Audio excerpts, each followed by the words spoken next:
मेरे चैनल पर आपका स्वागत है। आज मैं आपको बताऊंगी कि बीए फाइनल ईयर प्राइवेट का एग्ज़ाम जो अभी हुआ है, एजुकेशन का, new trends and innovations in education and management, code A360 का, उसके मैं आपको आंसर बताऊंगी, जो संभावित आंसर्स हैं। ये मेरे पास एस जो है बुकलेट सीरीज़ है और ये पेपर अभी हुआ है। बहुत ज़्यादा लंबी वीडियो नहीं बनाऊंगी। यदि आपको तर्क सहित आंसर चाहिए तो मुझे आप कमेंट बॉक्स में लिख सकते हैं। पहला क्वेश्चन है, NCERT का पूरा नाम क्या है? National council of educational research and training. निम्नलिखित में से कौन सा जर्नल NCERT का नहीं है? नई शिक्षा जो है वो नहीं है जो जर्नल है। NCERT से संबंधित कौन सा कथन सत्य है? NCERT एक स्वायत्त संगठन है और NCERT भारत की संपूर्ण स्कूल प्रणाली को नियंत्रित करती है। CIET NCERT का एक भाग है। तो ये जो है पहला और तीसरा जो है वो सही है। इसमें निम्नलिखित में से कौन सा कंप्यूटर नेटवर्क का प्रकार नहीं है? तो इसमें से जो 10 है वो कंप्यूटर नेटवर्क का प्रकार नहीं है। कंप्यूटर वायरस है, सॉफ्टवेयर, टीवी कार्यक्रमों से संबंधित TRP का पूरा नाम television rating points. Video conferencing को एक प्रकार का संप्रेषण कहा जाता है। श्रव्य दृश्य द्विपथीय अर्थात audio visual two way. Internet और इंट्रानेट में प्रमुख भेद है। प्रयोगकर्ता का अर्थात यूजर का। स्कूल इज डेड नामक पुस्तक किसने लिखी? एवरेट रीमर ने लिखी है। ई लर्निंग से संबंधित है। इंटरनेट भी है, टेलीकॉन्फ्रेंसिंग भी है, वेबसाइट सूचना भी है, अर्थात ऑल द अबव, उपरोक्त सभी। शिक्षा निरंतर चलने वाली प्रक्रिया है तथा इसकी सफलता निर्भर करती है उच्च कोटि के पाठ्यक्रमों पर, साधारण अनुशासन पर, उत्कृष्ट प्रबंधन पर। तो इसका जो आंसर है वो होगा एक्सीलेंट मैनेजमेंट अर्थात उत्कृष्ट प्रबंधन पर। शैक्षिक प्रबंधन से सम्मिलित है पर्यवेक्षण, बजट बनाना, नियोजन, अर्थात ऑल द अबव, मतलब सभी हैं। शैक्षिक प्रशासन का उद्देश्य है बच्चों का सर्वांगीण विकास करना, योग्य व कुशल नागरिक तैयार करना, समानता की भावना का विकास करना, अर्थात उपरोक्त सभी। उच्च शिक्षा में स्ववित्त पोषित योजना की सिफारिश किसने की? जनार्दन रेड्डी समिति 1992। दूरस्थ शिक्षा के प्रसार में उल्लेखनीय योगदान दिया है। संचार साधनों तथा संप्रेषण माध्यमों के विकास ने, आर्थिक संपन्नता में वृद्धि ने। ए और बी दोनों ही इसके आंसर हैं।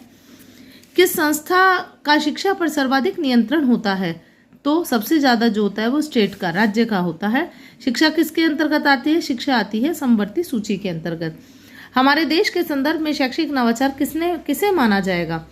अविरल शिक्षा की धारणा का विकास, जनसंख्या शिक्षा द्वारा जनसंख्या नियंत्रण प्रयास। ए और बी दोनों ही रहेंगे इसके आंसर। व्यावसायिक शिक्षा से परिचित कराना चाहिए प्राथमिक स्तर पर या माध्यमिक स्तर को जो है वो माध्यमिक स्तर से कराना चाहिए। निम्न में से नवाचार शिक्षण अभ्यास कौन सा है? टोली शिक्षण और शैक्षिक खेल दोनों ही हैं। एक समुदाय जिसमें परिवर्तन धीमी गति से और अधिक समय लेते हैं कहलाता है रूढ़िवादी, कंजर्वेटिव सोसाइटी, रूढ़िवादी समुदाय। नवाचारों की जानकारी के स्रोत क्या हैं? सेवा पूर्व प्रशिक्षण कार्यक्रम, सेवारत प्रशिक्षण कार्यक्रम, जनसंचार माध्यम, अर्थात उपरोक्त सभी। UGC की स्थापना हुई 1953 में। UGC का कार्य है विश्वविद्यालयों एवं महाविद्यालयों को अनुदान देना, अनुसंधान के लिए मानक बनाना। दोनों ही इसके आंसर हैं। निम्नलिखित में से कौन सा विश्वविद्यालय केंद्रीय विश्वविद्यालय है? केंद्रीय विश्वविद्यालय जो है, ये इन्होंने एक क्वेश्चन जो है वो गलत है, क्योंकि इधर हम देखेंगे इंग्लिश में तो यह है which of the following is not a central university. वो कह रहे हैं सेंट्रल यूनिवर्सिटी कौन सी नहीं है। तो जो लखनऊ विश्वविद्यालय है वो एक स्टेट यूनिवर्सिटी है, वो सेंट्रल यूनिवर्सिटी नहीं है। POSD में CO का अर्थ क्या है? इसका अर्थ है कोऑर्डिनेटिंग। अब हम नेक्स्ट क्वेश्चन पर चलते हैं। विश्वविद्यालय का विजिटर कौन होता है? विश्वविद्यालय का विजिटर जो है वो राष्ट्रपति होता है। जो सेंट्रल होते हैं उनका राष्ट्रपति ही होता है। चौधरी चरण सिंह विश्वविद्यालय क्या है? स्टेट यूनिवर्सिटी है, राज्य विश्वविद्यालय।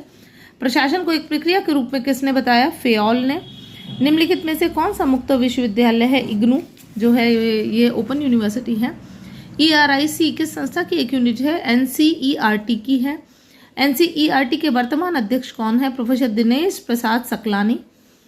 NCERT स्थित है कहाँ पर है? न्यू दिल्ली में है, नई दिल्ली में। NCERT के मुख्य दायित्व क्या है? अनुसंधान और विकास, सेवा पूर्व तथा सेवारत प्रशिक्षण, से विस्तार और प्रसार कार्य, अर्थात उपरोक्त सभी।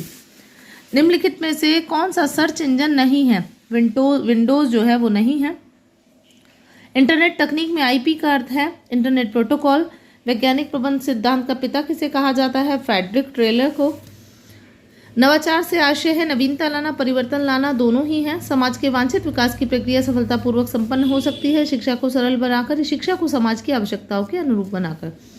तो ये इसका बी आंसर हो जाएगा। सामाजिक परिवर्तन का मुख्य स्रोत क्या है? शिक्षा। शिक्षा की प्रक्रिया को प्रभावपूर्ण बनाने का आधुनिक उपाय शैक्षिक तकनीक के प्रत्यय का विकास करना। यूनिसेफ का पूरा नाम क्या है? United Nations International Children's Emergency Fund. UNICEF की रचना संयुक्त राष्ट्र महासभा ने की।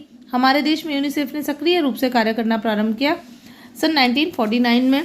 यूनिसेफ के प्रथम व संस्थापक चेयरमैन लुडविक रिचमैन हैं। यूनिसेफ का मुख्यालय न्यूयॉर्क शहर में है। यूनिसेफ की स्थापना हुई 11 दिसंबर 1946 को। एनसीईआरटी की स्थापना 1961 में है। ईसीसी का पूरा नाम क्या है? Early childhood care and education. ये क्वेश्चन बहुत बार आता है। ईसीसी के अंतर्गत कौन सा आयु वर्ग आता है? 3 से 6। देखिए इसके बाद यदि आपको और आगे के 50 चाहिए तो मैं दूसरी वीडियो बना दूंगी, क्योंकि इस वीडियो में ये बहुत लंबी वीडियो हो गई है।